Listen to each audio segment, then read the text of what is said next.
Hello BookTube, it's Roz here with a tag for Tag Tuesday, and this is an elderly tag, first created I think about 3 years ago by Mark Nash, but Rainer of RainierReads has reinvigorated this tag by bringing it back round because it's one of those ones that is perpetually fresh because it's the last 10 books tag. So I shall give it a go because he kindly tagged me. Question number 1 is they're all the last book if that makes sense. So this is the last book that you didn't finish. Now I had to puzzle over this one a little because I am not a great one for not finishing books. I mean, beyond like a little sample to see what I think. Once I've really got into a book, I tend to finish it. So I'm not a bailer or a DNFer really. Not that that's a bad thing to be. It's just temperamentally doesn't suit me. But so to find one, I had to go back in time to Ernest Young Roz. Now, we've met Ernest Young Roz in the odd video before in the past, and she was she had a very good sort of ethic about reading and trying hard with things. And when Ernest Young Roz was about 11 or something, I suppose, around that, she decided that it would be a jolly good idea to read the whole of the Bible, like cover to cover. I think I've probably just been given a nice, fat, attractive one. And this was a slightly less ludicrously enormous task than that sounds, because in RE lessons, scripture lessons, whatever you like to call them, if we were given a Bible story to read or whatever, I'd always want to read the actual story, or if we had a parable, I'd read that whole chunk of that particular gospel, or we did the story of Ruth, so I'd want to go and find it in the original and context, context. Even then I thought, want to get the context. Or if I was at Sunday school or whatever, and they'd give us a little bit to read, and I'd always read the bits either side. So Ernest Young Roz thought it would be a really good idea to just read the whole of this. And I embarked on that, and I had a pretty good shot, I would say. Most of the New Testament I'd kind of read already in that reading around thing. And I got somewhere in the middle of, I don't know, Jeremiah or something, into those prophets, which I think was pretty good going when I think about it. I got through Ecclesiastes and Lamentations and all of that. And then I kind of ground to a halt. And do I regret not having finished it? No. Do I regret having done it, though? Not at all. Because although that religious phase in my life was relatively brief, I've never regretted the fact that I can get all those biblical references, and the language is so interesting, and the stories just come up and again and again in literature and so on, don't they? So there we go. That was a very long-winded answer. All my other answers will be much swifter. The last book that I reread, that was an easy one, because this Victober I reread North and South by Elizabeth Gaskell, which I last read when I was still Ernest Young Roz, age of about 14, I would say, and it was great to go back to it. I really enjoyed reading it again. It wasn't as magical as I remembered it, but I'm going to read some more Elizabeth Gaskell. In fact, I'm hoping very soon to read Cranford with Hannah of Hannah's Books, to see whether I like that better as an older person than I did when I read it at age sort of 14, 15, around the same time I read North and South. So, the last book you bought, the last physical paper book I bought was very recent, and that was The Crossing, a story of East Timor, or Timor-Leste, as we'd call it now, by Luis Cardoso. And this was, I'm doing my kind of scally-dandling thing of trying to read something from every country in the world.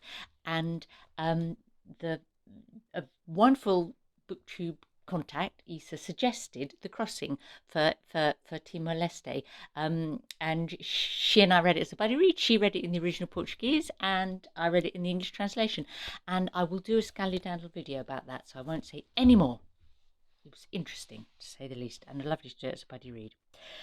The last actual book I bought was an ebook, and that was the plays of Samuel Beckett, because Tilly and I are going to do a discussing drama video about Happy Days by Samuel Beckett, so expect that later this week probably, and I'm roping Alfred in it on it as well, so that'll be fun. The last book, question number 4, the last book, they all start the same. You said you read but didn't. Now again, this is a funny one because I don't generally go around saying I've read books that I haven't. But I realised I caught myself out having done that, because I was convinced that I had read Dracula by Bram Stoker. I don't know why I was convinced. I think, I don't know, other older readers, okay, kind of support me here or tell me if I'm going completely crazy. But there are definitely books that I heard so much about and so very nearly read, I don't know, 30 or 40 years ago, that in my head I've kind of, and that I know so much about, that I've kind of forgotten that I haven't read, I think. And I think Dracula is one. So I'm sure I've said, oh yes, I've read that many a time, and I actually haven't. I might actually read it this year just so as to retrospectively undo the falsehood. Have you got books like that? I mean, I have other books I literally can't remember if I've read or not, which is alarming. But Dracula, I was, yeah, when I looked at the first few pages, I realised, no, you really haven't. So, next prompt. Number 5. The last book you wrote in the margins of. Well, I don't write in books. I really don't. So the last book that I wrote in the margins of would be something from when I was a student. So we're talking the 1980s. Like I picked up a copy of T.S. Eliot the other day, thinking to read some, and found my sort of 17-year-old self's annotations in the margins of that, which is quite fun, really. But I don't. So yeah, I couldn't even say which book it would be. Question number 6, the last book you had signed. I don't do a lot of getting books signed, but this year, no, not this year, this time last year, that's what I'm trying to say, I got kind of caught up in the fun of doing Cromwellathon, as all kind of organised, sort of inspired by Jason of Old Blues Chapter and Verse, and he got us to reread Wolf Hall and Bring Out the Bodies, ready for the bringing out of Hilary Mantel's final book in the trilogy, The Mirror and the Light. And so, and Tilly and I went up to London, the kind of the night before it was published, to the book signing launch that Hilary Mantel did. And there we go, that's signed to Ros, Steve, Alfred.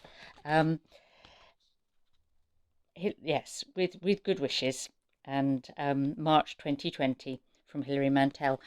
And that was one of the very last things that I did before Britain kind of really got stuck into the awfulness of the coronavirus pandemic, and the idea of going to a book signing became completely, seemed unreal, basically. Yeah, but wonderful book that I really enjoyed. It has the ending of that book is one of the most satisfying endings of any book, and certainly of any kind of trilogy or series that I've ever read. Absolute stunner. Question number 7, the last book you lost. Well, obviously I can't hold up the last book I've lost because it is lost. It's not altogether lost, but I read 84 Sharon Crossroad for on New Year's Day, along with a few other booktubers like Sarah of Hardcover Hearts and Hannah, and well, anyway, the point is then I lent it out to the women in my real life book group, because I suggested it, that I thought they would all enjoy it, and they all did enjoy it. But my paper copy has got kind of passed around, and I don't know where it is anymore. And I keep saying, can I have it back eventually? And it will come back, I hope, because I need it to reread that on New Year's Day next year, because it's a bit of an annual tradition apparently, but I joined it for the first time this year. Question number 8 is the last book you had to replace. Now, I have that because it is Lincoln in the Bardo by George Saunders. Now, I know this is a bit of a Marmite book, but I really, really thought it was a wonderful book. I really, really enjoyed it. And I got it out of the library. You can see this is the library copy. And how come I still have it 2 years later? The reason is because I managed to spill, I don't know if you can see that very well, but I managed to kind of have it in my bag with my lunch, which was a leftover kind of turmeric-based roast cauliflower dish that leaked, and I dyed the book turmeric yellow. So I bravely went to the library and said, "Look, this is what I've done. I'm really sorry. Can I keep this copy and pay the fee to have it replaced?" So I have replaced this book, but I've got the original and the library has the replacement. Question number 9. Last book you had an argument over.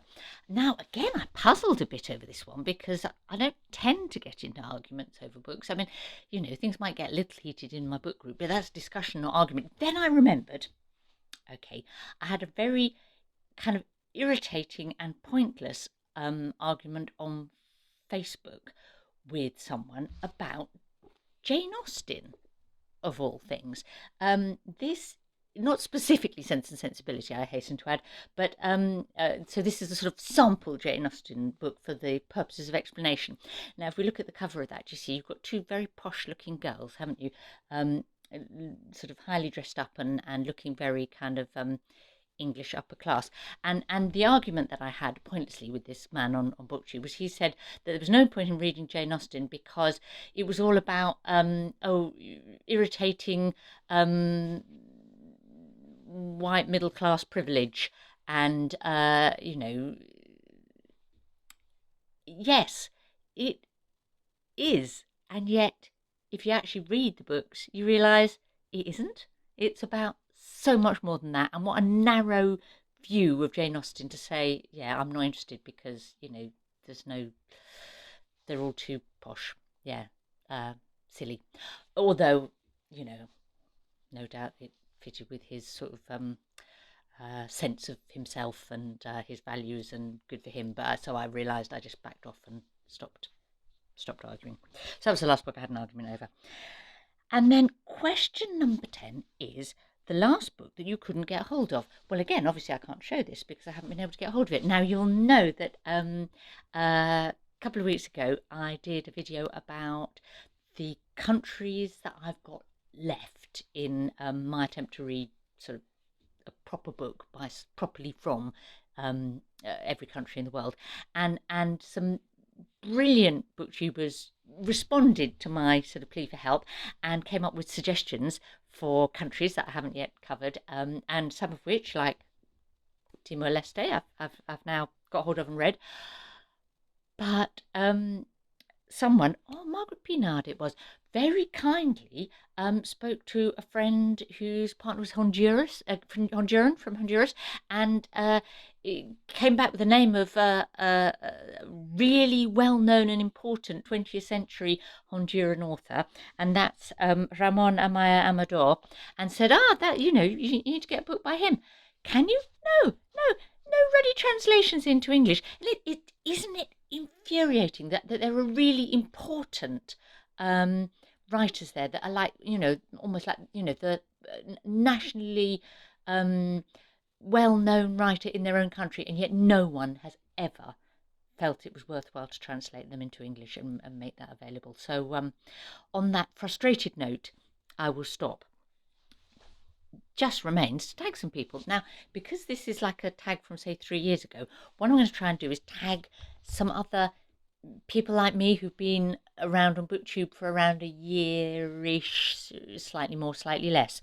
So there's my two BookTube twins that I know have been around for almost exactly a year, and that's Freddie the Sluggish Reader and what's it, I think Rainer may have tagged him, but that's fine. And Jack the Rambling Raconteur. They're definitely Booktube twins. Emily of Novell Novels. She's quite new to you. Barb of the Font. She's super new, I think. And Scott and Nell, Gunpowder Fiction and Plot. I think they've been around a similar length of time to me, just slightly less maybe. Um, two sort of new. Oh, Bill Ruttenberg. He's just celebrating his 1 year, and this is one he could do with his daughter Crimson and do like both their answers. That would work, I think. And some new ones. Dario of Motley Reads and Tom of LA Books, and I think the newest of them all would be Daniel of Guilty Feet. All good channels and worth looking out for.